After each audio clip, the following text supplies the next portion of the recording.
নমস্কার বন্ধুরা, রনুর রান্নাঘরে আজও এক নতুন রেসিপিতে সবাইকে আরও একবার আমন্ত্রণ জানাই। আজ আমি আপনাদের সাথে শেয়ার করব লাল শাকের বড়ি দিয়ে চচ্চড়ি। তো চলুন আজকের রেসিপিটা শুরু করা যাক।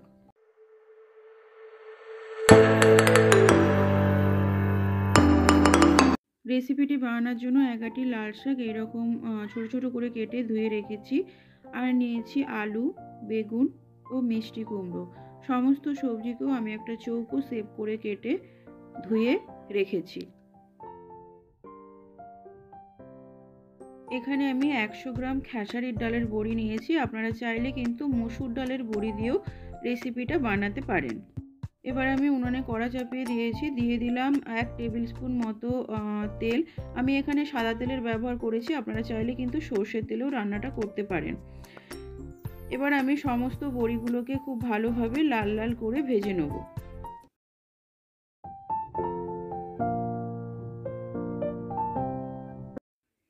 বড়িগুলো আমার ভাজা হয়ে গেছে, এবার আমি বড়িগুলোকে তুলে রাখবো।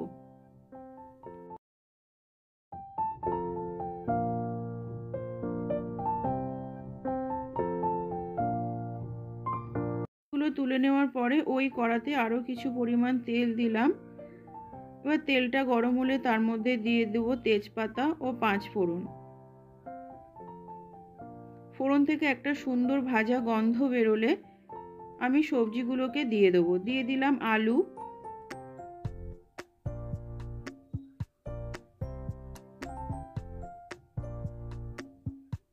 এবার একদম সমস্ত সবজির মাপ করে পরিমাণ মতো আমি কিন্তু নুনও এই পর্যায়ে দিয়ে দেবো। প্রায় 1.5 টিস্পুন মতো নুন দিলাম।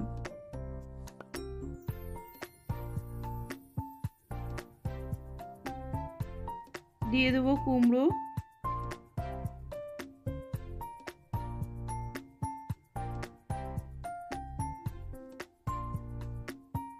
বেগুনটাও দিয়ে দেবো। এবার সমস্ত সবজিকে খুব ভালোভাবে নাড়াচাড়া করে খুব ভালোভাবে মিশিয়ে আমি মিনিট 1.5-এর জন্য ঢাকা চাপা দিয়ে সবজিটা কষতে দেবো।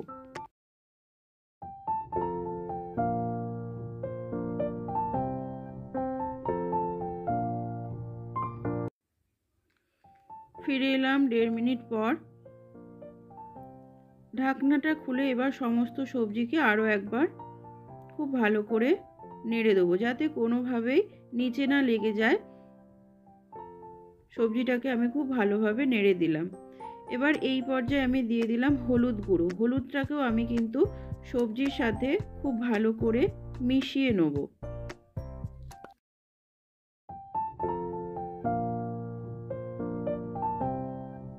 হলুদটা দেওয়ার পরে আরও মিনিট খানেক সময়ের জন্য আমি আবার ঢেকে দিলাম।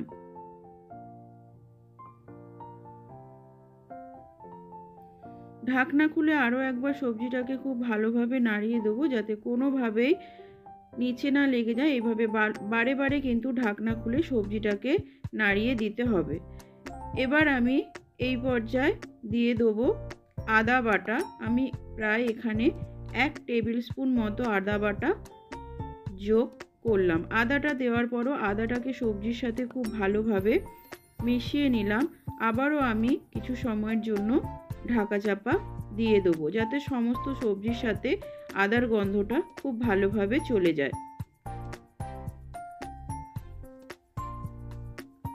সবজিটা দেখুন কষতে কষতে কিন্তু আমার সবজিটা অনেকটা সেদ্ধ হয়ে গেছে।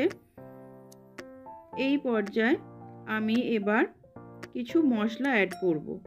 দিয়ে দিলাম ধনের গুঁড়ো, অল্প পরিমাণে একটু লঙ্কার গুঁড়ো, আর দিলাম জিরের গুঁড়ো।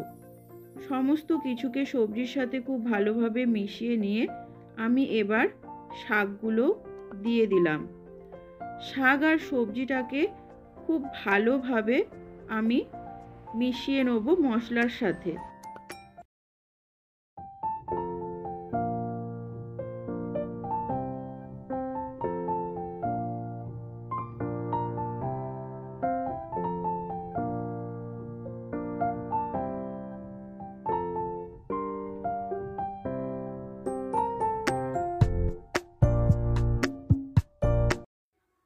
সমস্ত সবজিগুলো খুব ভালোভাবে মেশানো হয়ে গেছে।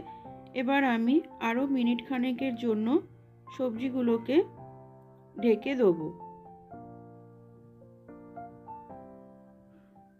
দেখুন সবজিগুলো কিন্তু অনেকটা জড়ে গেছে আর মোটামুটি সেদ্ধও কিন্তু হয়ে গেছে।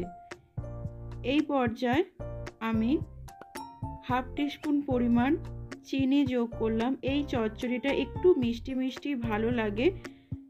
যদি আপনারা না চান তাহলে কিন্তু চিনিটা স্কিপ করতে পারেন, তবে চিনি দিলে স্বাদটা কিন্তু অনেক গুণে ভালো হয়। এবার আমি ভেজে রাখা বড়িগুলোকেও দিয়ে দিলাম। বড়িগুলোকেও আমি খুব ভালোভাবে মিশিয়ে নিলাম। এবার অল্প পরিমাণ একটু জল অ্যাড করব। জল দেওয়ার পরে আমি আরও মিনিট খানেকের জন্য সবজিটাকে ঢেকে বড়িগুলো সেদ্ধ হতে সময় দেব। দেখুন সমস্ত সবজি আমার খুব ভালোভাবে সেদ্ধ হয়ে গেছে। রেসিপিটা আমার একদম রেডি। এটি কিন্তু গরম ভাতের সাথে খেতে ভীষণই ভালো লাগে। বাড়িতে অবশ্যই একবার ট্রাই করবেন। আর রেসিপি যদি ভালো লাগে আমার সাথে থেকে আমাকে এগিয়ে যেতে সাহায্য করবেন। সকলে ভালো থাকবেন, সুস্থ থাকবেন। নমস্কার।